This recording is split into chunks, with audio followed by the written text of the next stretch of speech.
And we're back again, Jay's Traveling Glass, and we're really, really lucky to have with us the Mankal, if you will, that's how they call it in Israel, of Tzuba. Tzuba is interesting because Tzuba started out as a wine grower, and only recently have they begun to make their own wines. And they've been providing some of those great vineyards to some of the top wineries in Israel. So here, to tell you about Tzuba is Eiton Green, an ex-American who speaks English like probably better than I do, in his own words. Eiton?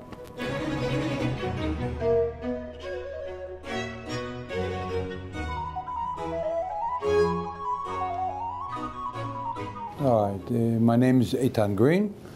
I've been living in Israel for about 40 years. I live on a kibbutz. This is not exactly the clothes I usually wear.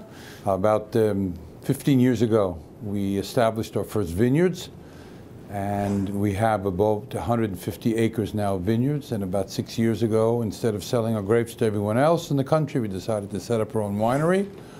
Our winemaker is from South Africa. He used to make Kiddush wine with his family.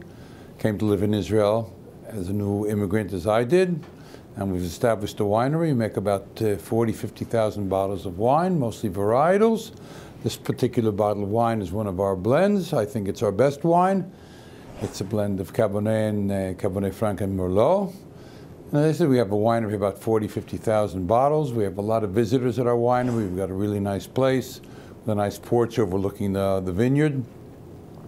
Most of our wines are nice, fruity, elegant tasting wines and not overly oaked. I think that basically is a taste that most people enjoy, and that's basically what we do at the winery. I think what makes our winery unique is that, first of all, we're a state bottled winery. I think that in Israel, if most people don't know, there are very, very few estate bottled wineries. Most wineries buy their grapes on the open market.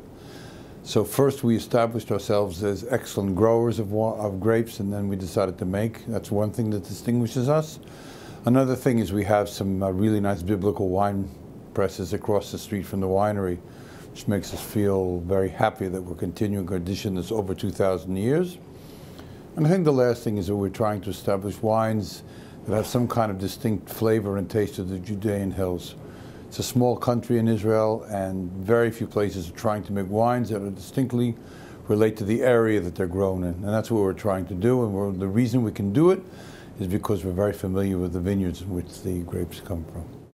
I think that it's very satisfying after growing the grapes for so many years and hearing such wonderful things about the grapes we grow. We grow grapes for Castel and Benjamina and Tepperbergs, and we're very well-known wineries in Israel.